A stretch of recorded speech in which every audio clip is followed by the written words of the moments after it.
field to cross the common through. So, yep. All right.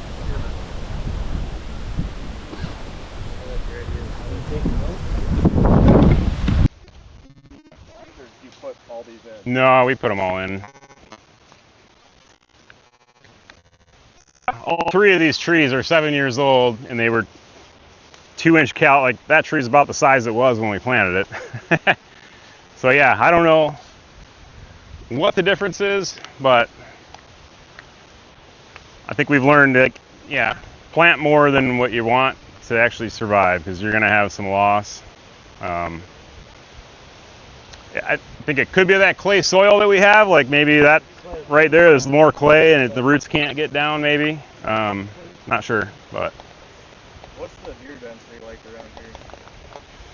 I don't know what it is, deer per acre or square mile, but I mean, I would say we've got, you know, probably 20 or 30 deer that like live on our 80 acres.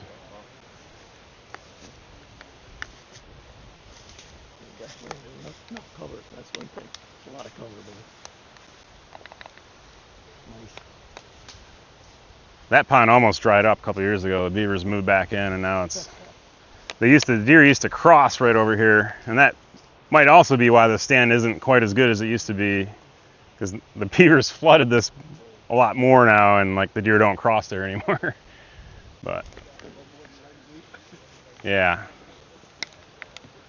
but is that a good thing for you? You use that as kind of like a, you know, something you know they're gonna skirt around and blow your wind into?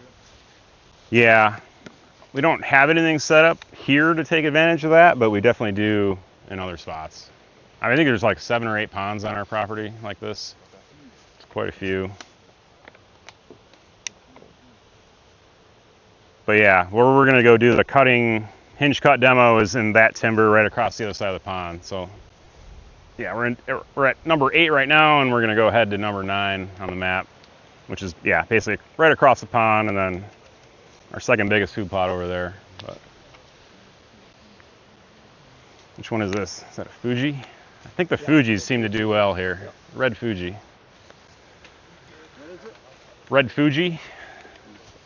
So if I do more trees other than crab apples, I think I'll do red Fujis, because I think they do the best on this ground. But these are 7 years old, and they were big trees when we planted them. They were already 8, 9 feet tall. Expensive trees, but so yeah, I think we planted 24 of those, and I think 10 have made it. Yeah, less than half. Winter kill? That spring was just so friggin' wet. I think that hurt us a lot, because we're planting them into standing water, and it's like, that's not good for getting the soil to compact around the roots properly and all that stuff. Like you can see that one, we still have a T-post on it, because it's like the roots just haven't really strengthened up. You said expensive. What's expensive? I think these were like $120 a tree. So we spent like $2,500 on trees that year and lost more than half of them, unfortunately. I mean, that's just the trees. We had an 8-foot fence around every tree, 24 8-foot fences, it's 5 feet high, 8 feet diameter. So it's small enough, because obviously deer can jump that, but they're not going to jump inside an 8-foot diameter circle, right? So, and that'll keep the bears off. Like this tree right here, there was a year where the whole fence was just pushed right in. There was like 2 little apples on it, and the bear tried to climb up there to get the apples. So I think if we didn't have that fence, he probably would have killed that tree.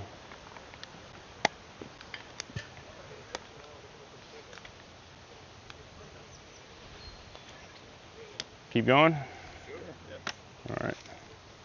We got to go back the way we came, sorry. Eventually this will connect through. This is going to be a travel corridor that goes right in front of that box blind, but it's on the to-do list. Those get pretty long or something like this.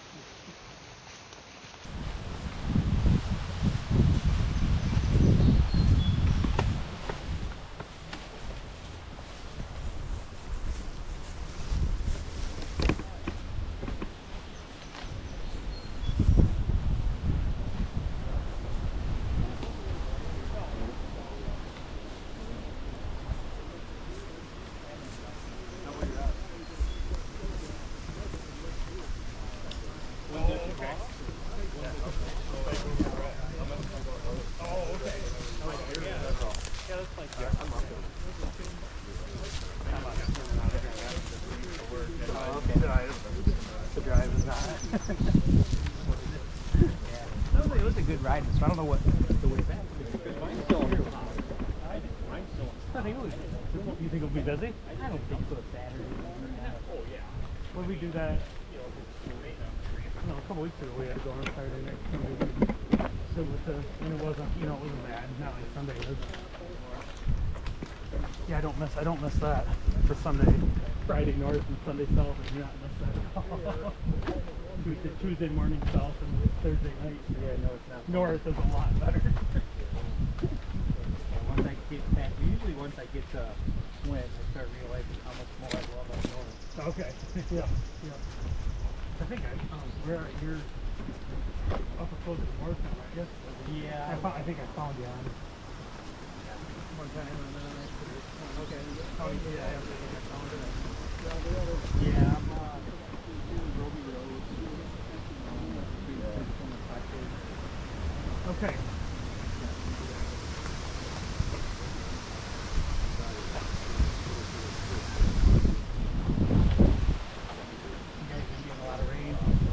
Good. We had about an inch this week. So we were dry. It's time to get something, But it was, yeah. Yeah, I planted last Saturday, so I was happy to use it in some of them. Okay. Yeah, we've kind of given up on it. Yeah. We have a deer problem. Yeah, we kind of given up.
You just got here right now.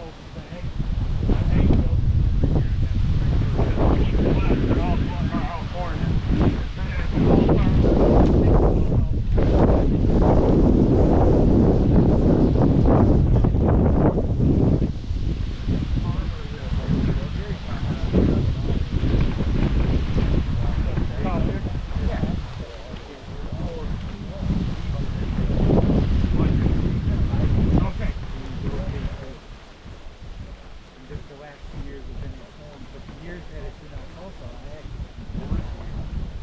Oh, because you got so many deer pulled in there. We're about a mile from the field each way. This year, this time of year, well, this is a bit they're scattered all over. This time of year isn't bad. You can typically get away with it this time of year, but in the fall, the deer come out of our. Used to be a dairy farm. It was wide open. 22 years ago, it was wide open. It's grown up a lot since then, but obviously a lot of it's junk, right? Like there's autumn olive friggin' everywhere, but I'm not gonna kill all the autumn olive because that's 90% of my cover, right? So what I'm trying to do, maybe instead of, or maybe I don't know, basically put some native stuff in to kind of give them more quality cover. So this was kind of an experiment. Like I literally did that same method, spray twice, simazine, and I just made random trails all through this area and then seeded it, and it's a lot of competition. We'll see how it does, but I think this will be its third growing year. Just with like pocketing. I planted this the same time as that first spot we stopped at. Okay. But yeah, it's just random patterns of this, strips of this all through these kind of junky pines and autumn olive out here. So again, trying to make the center area of the bedding so that they're coming out to the edges to feed and where we're gonna be sitting. So. But yeah, I'm actually impressed with how well this is done considering what I planted it into. Like, and I did zero, other than mowing. I mowed it, sprayed it the 3 times, and then planted it, cultipacked, and that's it. So it was actually pretty easy to do, and we'll see. I think this year it'll be. You know? Seed the soil. Have you ever Yeah. thought about mowing through some of this thinner stuff between to move the deer? Just with a Like create a path. Yeah, we've definitely done that over the years. Do you find it beneficial? It works. Yeah. Oh, it works 100%. Yeah. I think now we've kind of got all of our spots set up where our roads are that. So they're Yeah, I mean you can see that blind right there, right? So this I did frost seed. One of the times I had gly in the tank, I was like, you know what? I'm just gonna spray our road, and then I frost seeded clover. And so I think I sprayed it once with gly, and then just frost seeded some clover. And there's spots are better than others, but you know. But the idea being, like, yeah, I want them to use this trail where I can see them, but hunting in that blind, like there is, and because a lot of that switch I planted under the power lines just right over here, you can see where the power line's going. Like this is a major travel corridor, if you will, and that's the thing. Like you sit in that blind and you'll see them cross, but you're never gonna get a shot, right? Like, so the idea was, if I put some clover in there, maybe they'll stop for a split second. But I've definitely had some real nice bucks shoot across here and You find that they stop. don't even have time to get the gun. Stopping in the middle. Yeah, or I'll just see them shoot across, like just get a glimpse, you know. But Could you put like a scrape here? A mock scrape? that's a good idea. Yeah, that would be Put a post up something to just stop them. Yeah. Like I think the main run, I think it's up just a little bit further, but yeah, that's a good idea. Paying attention, Josh. Paying attention. Throw enough darts, you might hit. Yeah. Do everything we can. So yeah, it's the only thing with the outside in layout, or I don't know if I'm calling that right, but we don't hunt the inside at all. So I feel like we miss, right? You know, there's all kinds of stuff going on in here. We can't even see it from where we're hunting, but I think, you know, it is what it is. You gotta kind of give that up, I think. Give some of the property to deer. Yeah. Yep. But it's real tempting, like, man, like that white pine would be an awesome spot for a tree stand, but there's no good way to get to it. There's no good place to blow your wind from there. So we just don't do it. Those rut days where you come in with a e-bike Well, and a saddle, yeah. up the bike, up the tree. I mean, that's what we're Like talking a- about on that orchard is, Yep. you know what, let's just put a stand Go for a here, Hail Mary. and it's just a Hail Mary, yeah. Yep. We know we're going to blow it up, but if you kill the buck, You kill the buck, oh well. who cares, right? Yep. So you don't do any mobile hunting out here, really? No, we really haven't. A lot of it's box blinds and that canvas blind, we call it. We just don't have trees to hang tree stands Right. or saddles for that matter. Definitely. Yeah. You're getting there. Yeah, I mean, we will soon.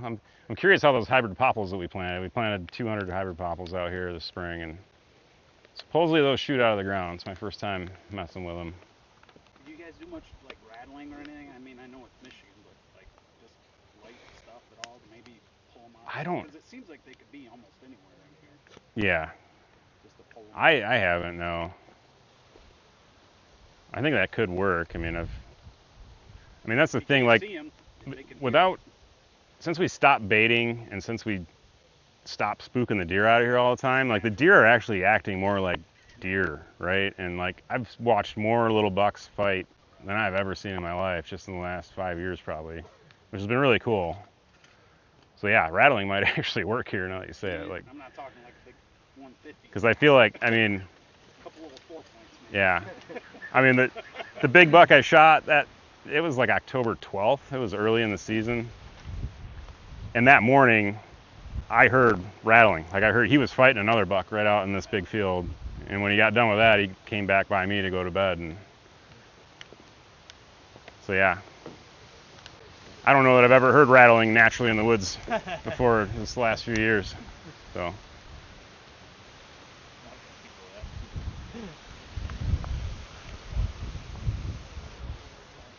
keep going. You plant switch over there too? Yeah, yep, all through this whole area really. Almost would make for like a cool skinny orchard where you just plant a single row.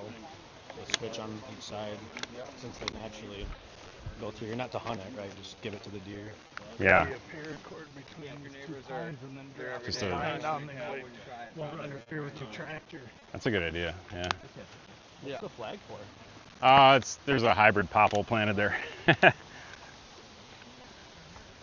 I flagged them so I could find them again, see if they actually live.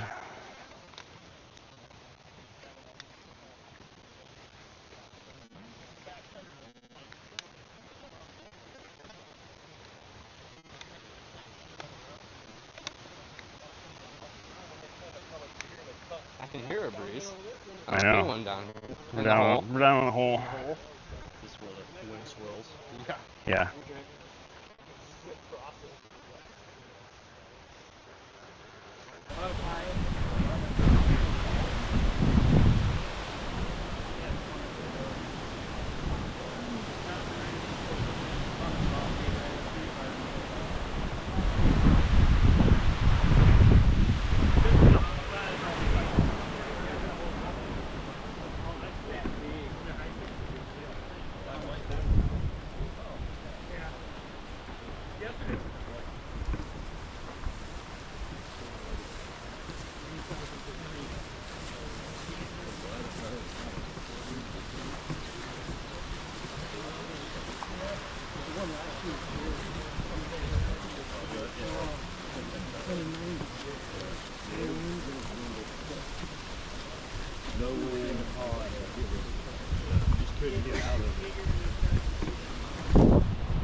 Between the breeze and the shade here, it's not too bad.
Yeah, so this whole edge is switched and then it wraps around. So there's a stand right up there, which I shot my buck out of last year. And then there's one kind of kitty corner straight across. There's a little opening in the leaves, you can kind of see it sitting there, and that's it. Like west wind, you hunt there, south wind, you hunt there. And then our east access trail actually it's on the Lake Association property, it's not even on our property. But it kind of weaves through the woods, follows with more beaver ponds over there, hugs the edge of those, and then comes straight out right here to this stand. You can see the ladder back there, and then we'll just kind of stay in the woods behind the switch to get to that stand. But you can sneak right into that stand with deer out 20 yards in this field, no problem. But if the Get up deer in are there. in the woods, they can't see it in here, so you're going to draw them out of the woods? Yeah, the idea, right, is A, to screen us off from the field so we can get in here. And then B, yeah, if there's a buck cruising by, he has to come into the field to see if there's any does rather than just stand in the woods. Yeah. Yep.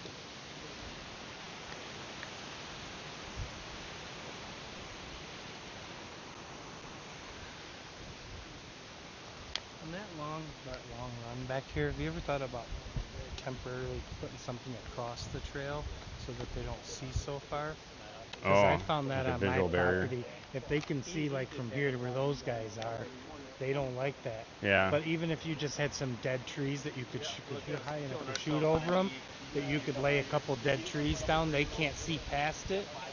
You might be able to do that and then put a scrape there and get then them have to 'em- stop. Yeah. They'll come out. They That's a can't great see idea. That far, they're gonna stand next to that edge of that tree Yeah, I like that. and then hit that. Because yeah, scrape. we don't use that road during Yeah, hunting 'cause I found season. the same thing. I've done that many times. About 3 times like that. Worked very good. Mowing overhang with your clover. And the best road. Just go over your road.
instead of that hard transition line from the woods, which are way too open in my opinion, I told them that, to the field, you get more like this and cover, and more comfy to get out there in the daylight hours, legal feeding time, right? So it's got a dual purpose, hinging these ironwoods here.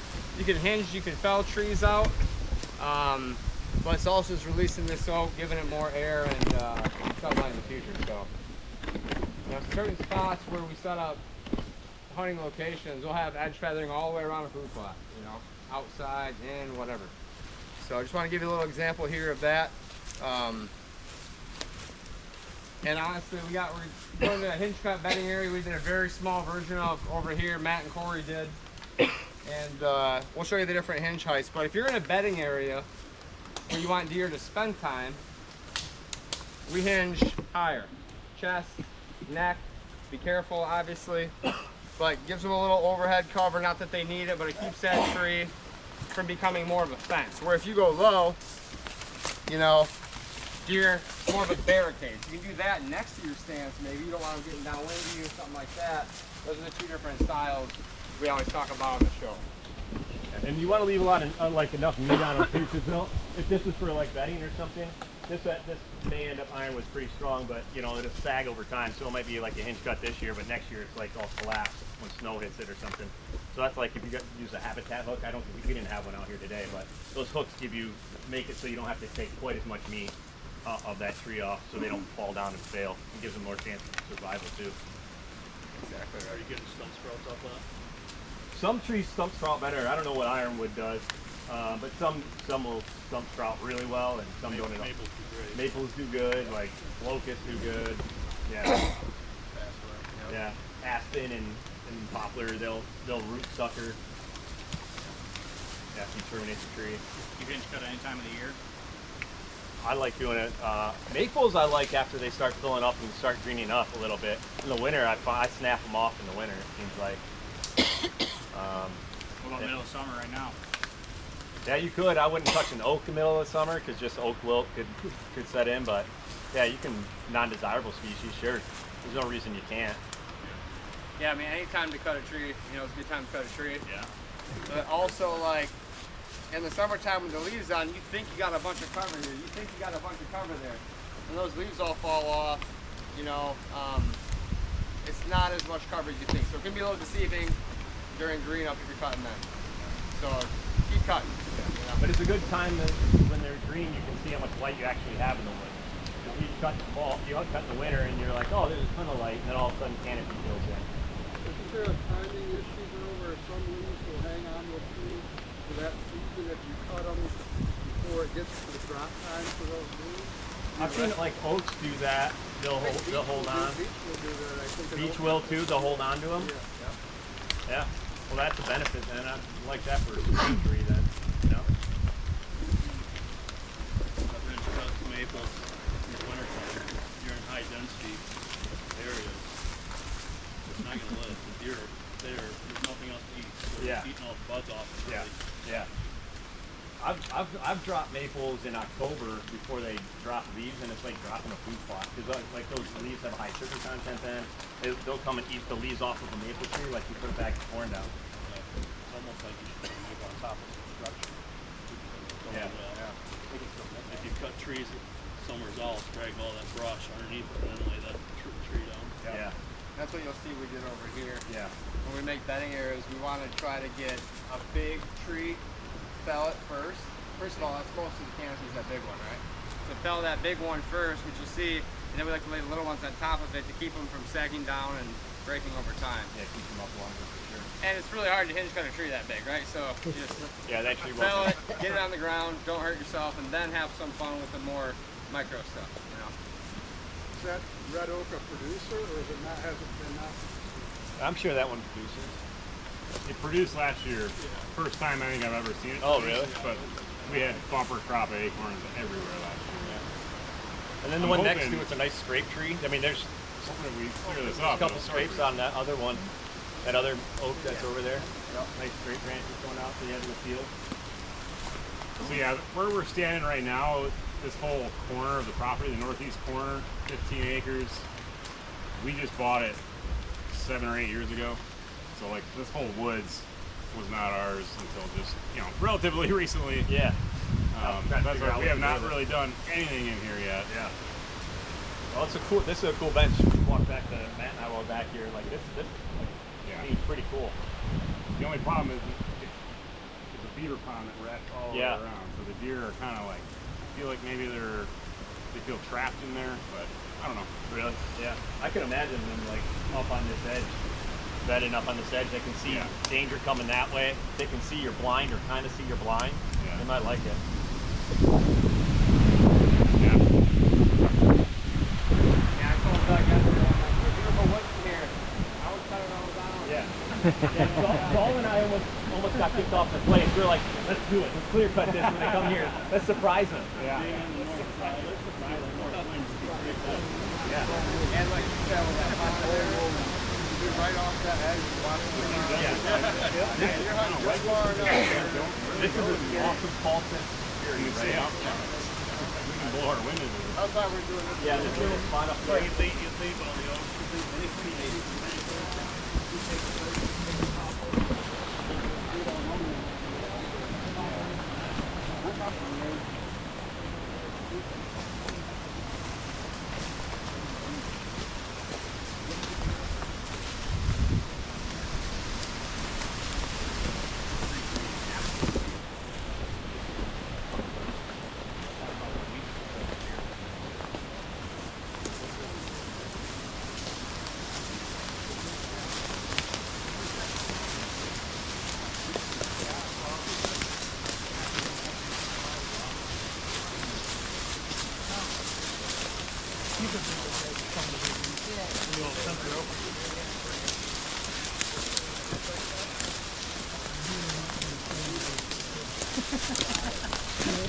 I said him color buncher before he even said that.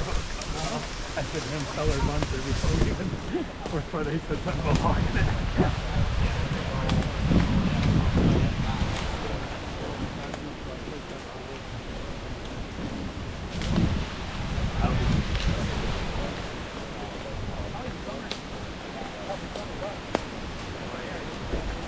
There's a couple, hey, there's a couple little humps in here.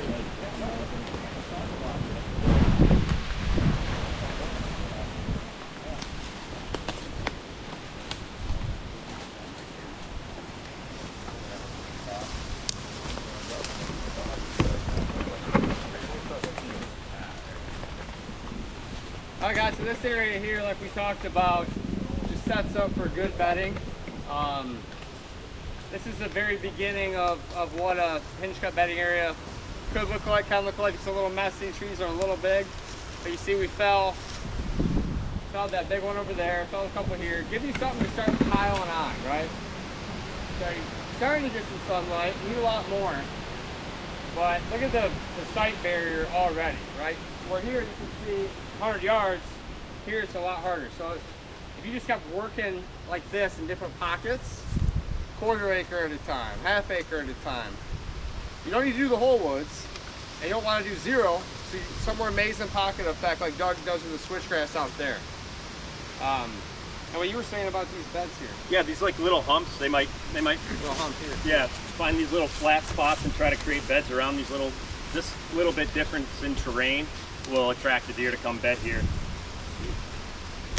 Yeah, and I like this because they can, you know, mature deer can be 2 ridges over really quick. Being here, it feels really safe if something from the field is coming, and vice versa. And a few pockets of this along this edge of this ridge, you then create a spot for a buck to travel through and like check all these little spots for a doe and eat. I love this area.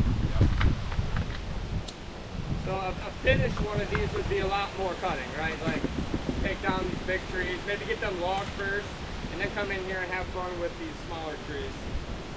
But we like to just create pockets of sunlight because that's going to grow up thick in here too, right? So you have aspen roots, regenning, and everything else. But it's messy. When the deer start using it, you'll forget about the mess, you know? And then maybe lay down, you know, some trees if you can, get creative this way as a visual barrier. So if a deer's bedded right here, they can see you getting in and out of your box blind maybe, especially when there's no leaves. So almost have some type of screen about 4 feet high that way, just to kind of block the visual. He does have switch all along there. Oh, he does? Okay. Then there you go. If the snow doesn't come early and pack it down. Yeah. So where's the food value in here? There isn't any, right? Really? It's what you're not. Now there but is. I mean, Yeah. but it's, Oh yeah, before, yeah. I mean, there's Before really we cut. nothing in here to browse, right? Yeah. Anything above 5 foot is useless to a deer. You're gonna cut multiple trees down versus just like one. Oh yeah, yeah. Yeah, this wasn't even really enough to Yeah, create. this is not even This isn't like- usable light yet. Like the tree behind you and that one that you're touching needs to come down. Maybe a couple on the edge. Cut these ones, you can see like, okay, there's a sun now on the edge of that hill. You have to cut 20 yards in here to get the sun right on this bedding area. Yeah. Yeah, like that spot right there with that sun, that'll look totally different than that will next year. Yeah. You know? And yeah, and hinge cuts need light to live. If they're gonna live, and they don't always live. I don't really care. Get them on the ground. But if you want them to live and continue to produce sprouts, like they want sun too. So a tree, you know. So Well, like you said too, when you think this is enough because you see sunlight, next year these trees are going to fill that space in Yeah. up Yeah. top, so Yeah. it's going to block that right back off. Yeah. You got to do a lot Yeah. more. Yeah. this was what, half hour maybe? Of cut, Yeah. 15 I mean, minutes. we were cutting here for 5 carefully? minutes, yeah. So if you spend a couple hours at a time, you know. Ironwood's a strong tree. You got to be careful not to bend bars on chainsaws, Matt. I've never done it. Wait, where's my chainsaw? I've never done it yet. Your saw's fine, my saw's toast. Yours is okay. That's a repair I shop. supervised them, which isn't a good person to do that. I've bent them too. It was this one. It was this one right here. right here. Yeah, it fell off. It's, I mean, it truly is a strong tree. I've tried going through them with a silky before, and you're cutting for a while. Some hard ass wood. So that tree was not grown together right there like it appeared. Yeah, and then we had a wind gust, and it was already halfway cut through, so it started to go. And then the saw was not out of the way. Now there's a 90-degree in the bar. And this aspen, in theory, should sucker up once it gets some light and remove some of that stuff. So you can create like an area in here with just a bunch of aspen, and if you don't protect them, you won't have them here anymore. But you'll see, if you were to cut these dozen trees in here, it'd just be a thicket in here. You know where we found the morels up north on that side hill? That was an aspen clear cut. That's all 8 foot tall now. I can't even walk through it. But you cut those out, their whole root system sends up new trees. So wherever their root is already thousands. Yeah, it'll be a rub fest back here. Food Rub. value, cover, Yeah. rub, social. It's getting better. They're leaving it alone because we cut more earlier. Any questions in here? It's nice in the shade. Yeah, I'd almost do Jared, like would you say when you're in here cutting that you would leave some of these nicer trees, some of these more straighter ones, and take the ones that are multi, take those ones out? Depends what your goals are, Josh. What are your goals? timber value. No. Cut that Timber tree value, down. cut it. Or You're never if putting you it- want timber value, Yeah. don't cut it. But if you're in it for deer, it's timber value or deer habitat. I try to do a little bit of both on one of my places, but it's The end of the one, day. yeah. Either way, you gotta pick one. You know. And One, you get a yeah. logger in here to do the heavy lifting and not try to drop that tree on yourself. Get them in here, take them out, then cut the fun ones. You know. Yeah, even if you only got $25 for that tree you're standing next to, it's still, I'd rather take $25 from someone else getting it out than me bending a bar on it or something. But you could trade that for the equipment coming in and digging trenches and Depends on how Covering much up the you're ground. doing. Yeah, and it Oh, you're down? and they're gonna backblade it, and then you'll end up with some clover trails, and yeah, you got it. I mean, that's the purpose of you want to interview any forester that you hire and logging company that you hire, and set those expectations up front. It might cost you a little bit more of like instead of getting 20 grand for your timber, you might get 16, but then you're gonna end up with graded roads at the end. And you want to make sure that's in the contract in the Yeah, beginning too. it's not Leave the roads that's not better the than you handshake found part of them, it. You know. Because they'll pull their equipment out when they're done and go into the next job, and they forgot to backblade They're not everything, coming and back. then your mother effing them, chasing them forever. But this kind of sets up nice with the whole center at Doug's farm. Like if this was a big bedding area, the beaver pond, I mean, it's in line with his north-south travel. Yeah. And we're way off the road. You want a deer to get old, you usually find them in the middle of the section. They don't always bed up by the road, but I would wreck this. Yeah. You Do you get do anything on this, which is this north? Do you do anything north of that? Is this kind of as far north as you go? The property line is about 100 yards. Yeah, so as far north you kind of use it. Yeah. So yeah, this could be a really good.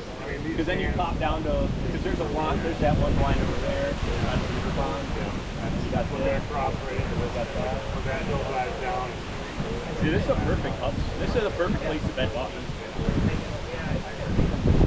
Yeah. This is a great place to bed bucks. Are you concerned when you talk about bedding bucks in here? Are you concerned with, I mean, we got the field right here.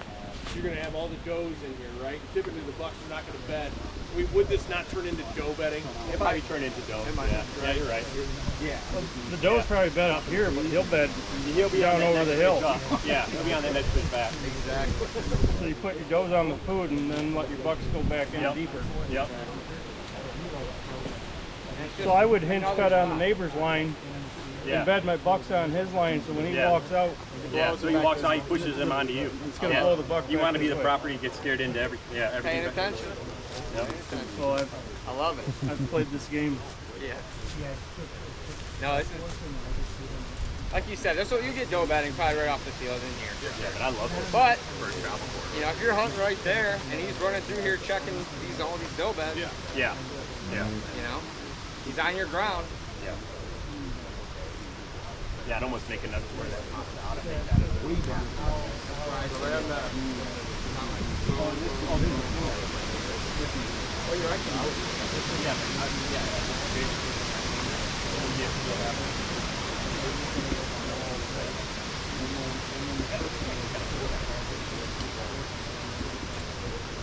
If you have a buck bedded up there, great, and then give another one back here. Exactly. Yeah, That's the thing.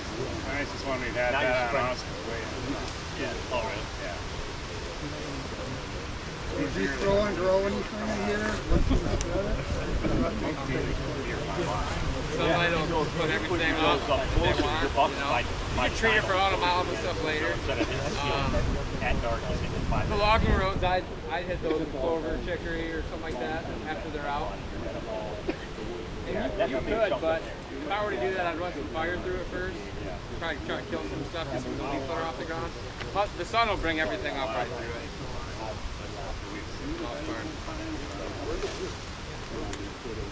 Plus you got food right there, you know. Pull them out of there.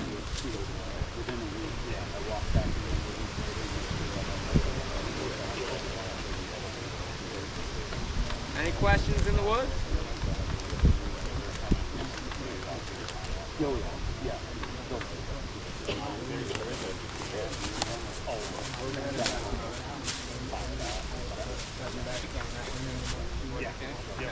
How come we haven't seen any runways or anything anywhere? Is it because how diverse you have everything?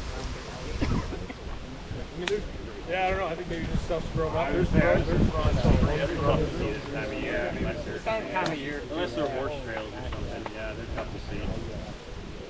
But yeah, I would say the deer. There's not like set spots where they always come in right here. I mean, That's a big corner. I they're mean, definitely, yeah. I mean that corner is definitely. That gets pretty heavy in that corner, yeah. But they'll come up out of like I planted switch under those giant white pines that are in that corner. I definitely have does bedding under those white pines and down that hill. But yeah, we'll get deer kind of filtering in from all over. Yeah, and in theory you could end up, if you did hinge or cut a lot of this in and open this up, you could have like a main trail that bucks use right here. Just like on this side of Yeah, on that side of it. And then you probably could kill them sneaking through here with a rifle, you know what I mean? You'll see them in November. Sneaking through here. North wind, she's on down one side. Yeah. You're over there with a 300 Win Max.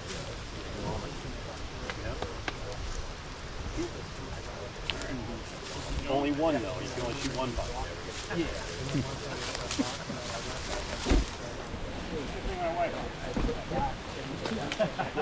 And your kids. My kids or my neighbors or my dead grandmother.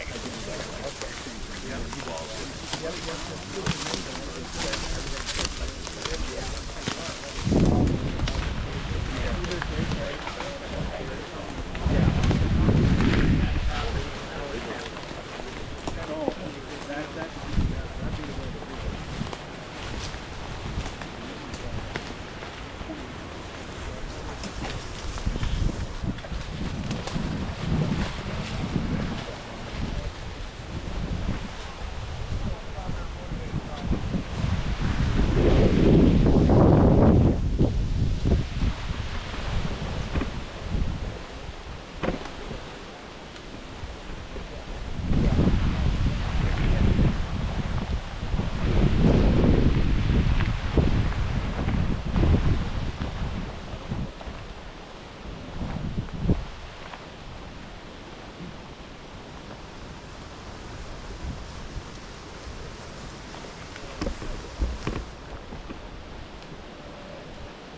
This had a lot of these jack pines and stuff in here. A lot of that downfall that we pushed it all up, made barricade, you know, just really tried. They still found holes throughout. It was amazing how they found holes throughout.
I mean, our oak trees started that way. They did pretty well. I bet you'll lose 75% of the chestnuts in a tube. Really? I think it's going And over the winter, like it'll look great all summer. Chestnuts will look great in a tube all summer, and then you'll wake them up in the spring and they just don't wake up. Really? Yeah. So before this, I have a video I took last night of it because I have I have 2 chestnut or bunch of like 4 chestnut orchards this size but full of trees. Yeah. And they're maybe 5 out of 50 are above the tubes that are putting leaves on this year. I have a bunch inside the tubes that are 6 years old with dead stalks going up them because they just top kill. But chestnuts in tubes I do them because it's cost effective, but you got to take them out if you want, only if you want them to live. Oaks, I've had decent luck with them in tubes. Okay. Yeah, there's about 50 white oaks my dad planted. Yeah. 20 years ago. Yeah, they do all right. Yeah, they do all right in tubes. I like how you put the mat around them. Yeah, and that's the more survival kit. Yeah. I like the things on top for the birds. I find bluebirds in my tubes. They commit suicide in there. Which Is this a new planting? Yeah, so these trees we planted this spring, so yeah, so there's 4 and they're around the perimeter of chestnuts. First time we've ever tried chestnuts, and I just found out we did it wrong. So. I've tubed everyone. I've tubed most of mine too, but I cage the ones I want to survive now. Yeah, well, we have cages, like I said. Yeah. 7 years ago, we planted 24 apple trees. Yeah. So I have it by the barn. You'll see a pile of rolled up fencing. Yeah. So I have all the material to do it. We just gotta get out here. And As long as you do it before it gets cold out. Yeah. And we'll do the fruit trees as well. What's the reasoning behind that? I don't know. I think it's I think they get a false sense of staying warm as they're going dormant.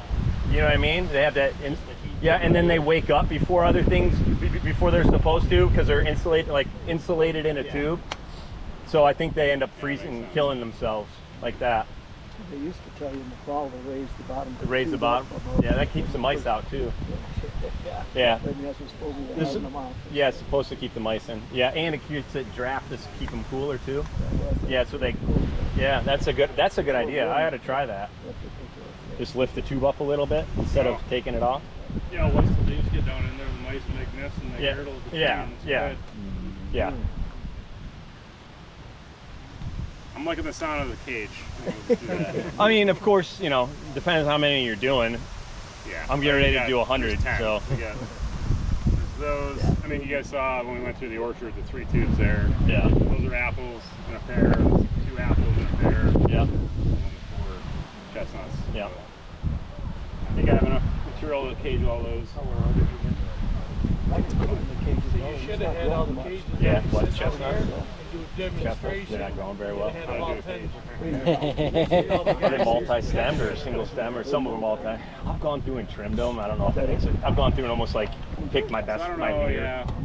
The main thing we've done in this spot. I'll wait a year to. Again, it's I get split, some, like I get some pull that over blow that up, and half then I on get that some side of the that road just is stays, annual. feel like they're stunted forever. And you can see the snow fence What down there. area are you in? Because again, this spring, you probably can't see it from where you're standing, but there's a sight line, 300 yards that way. That I'm trying to screen in, make the deer feel a little more comfortable. And you can see there's a mowed path coming down that hill. That's our east access trail to go all the way up to the east side. So right now, when we try and come down that trail, there's deer out here, there's a chance we're going to blow them out. So inside that snow fence is all hybrid popple and hybrid willow plantings.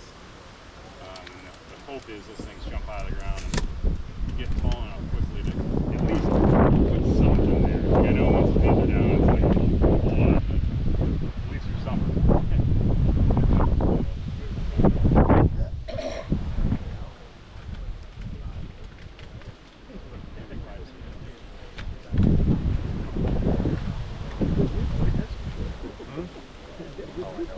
I love this setup there. I know, I just like sit and watch it. Yeah. Yeah. With a firearm, just so you feel like you're hunting, but then just watch everything like that. Well, I like that. That's a good idea. That's a really good idea. Beautiful shrubs established in there.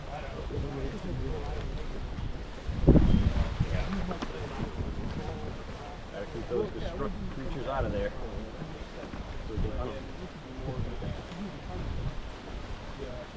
If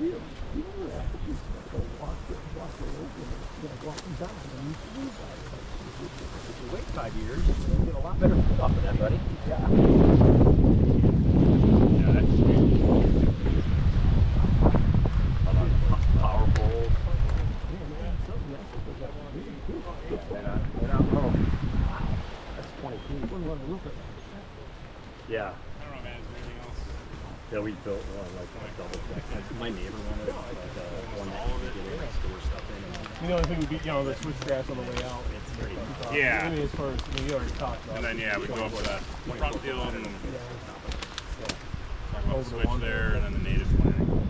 So. Alright, we're going to just basically walk back kind of past the barn. If anybody wants to call it a day, that's fine, but we're going to go past the barn, and then our number one on the map field got about a half acre prep to do a native planting. And I'll demonstrate using a downburst seeder to do that, if anybody's interested. If not, the barn's right there. You'll see it in the parking area. I'll get it.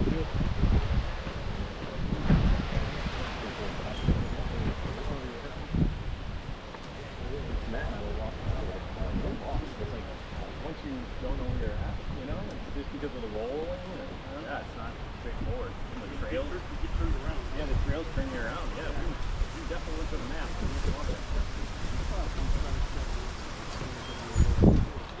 Yeah, I just don't have. I'm just flat. So, oh yeah, I'm starting to get some good diversity. Takes a while to come together. Like every year I've owned it, I've always said, well, I would complain, my wife makes fun of me. She's like, hey, this is going to be a nice area. She goes, what, 5 years? Everything's 5 years. But, And you say it every year. I say it every year, yeah. And I'm like, oh, this area is so cool in 5 years. I mean, now those areas are to the point where, when I was saying that 5 years ago, they were at a certain point, like, they need 5 more years. I mean, some of this stuff especially high school, still had pretty soil. So nothing grows very well. This kind of race in the farm. Figure out, yeah. Yeah, I mean, because it's sand, it doesn't have a ton of its own. It's really good, yeah, soil. Organic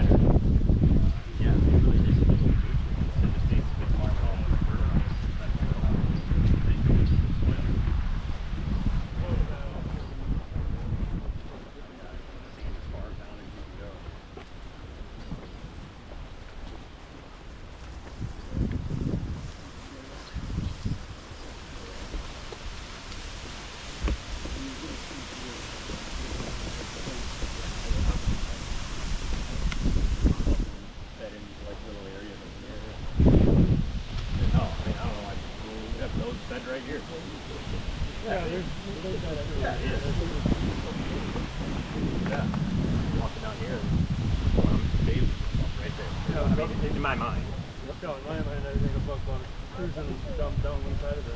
Yeah. Checking for those. Yeah. Out there. Yeah. Yeah, I like that. We're going to cover any hedges that we can get to. Yeah, and when he's safe, like, stick there, you know what I mean? Yeah, you can travel this right here. Yeah, probably a little. Oh, by cruising that one. Depending on what thermals are doing. We were talking about oak trees and tree tubes, just to, as an example. That's one of the ones my dad planted, you know, probably 20 years ago.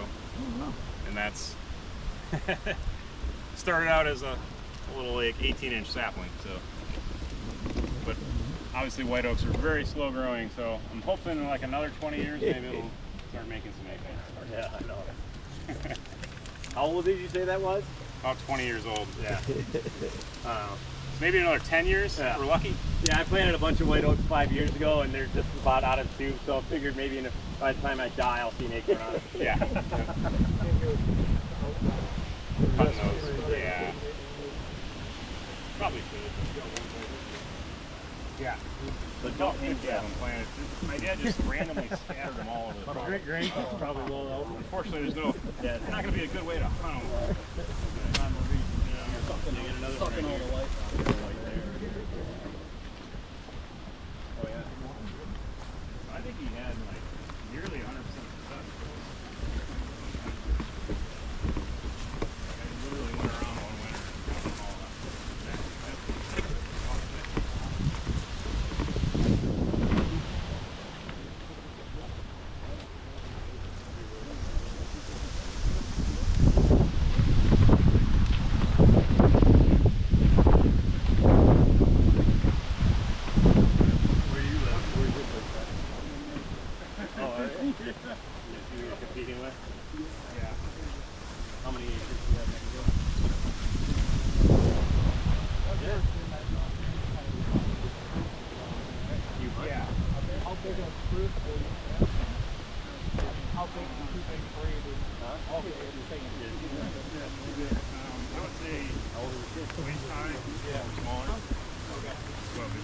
We did. How big of a root ball are you having to pull out when you do that? I kind of thought we did it. Not anything crazy. Basketball, something like that? Yeah, really. I Okay. mean, they're free, so I don't really. Right. Do a whole bunch of them. But I would say 90% success rate on that. I am the ones that look a little bit surprising to get enough. Cheaper out. Yeah. That's about 1 to 10 that maybe.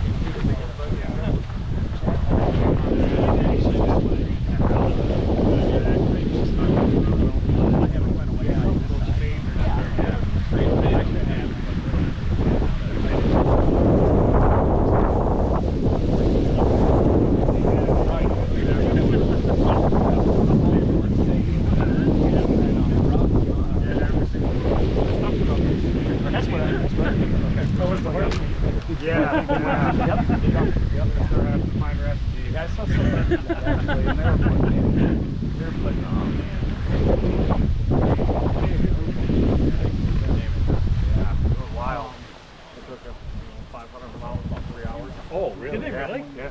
Like stuff like that, huh? Yeah. Oh, yeah. Literally right down every single one of them. Cap every single one of them.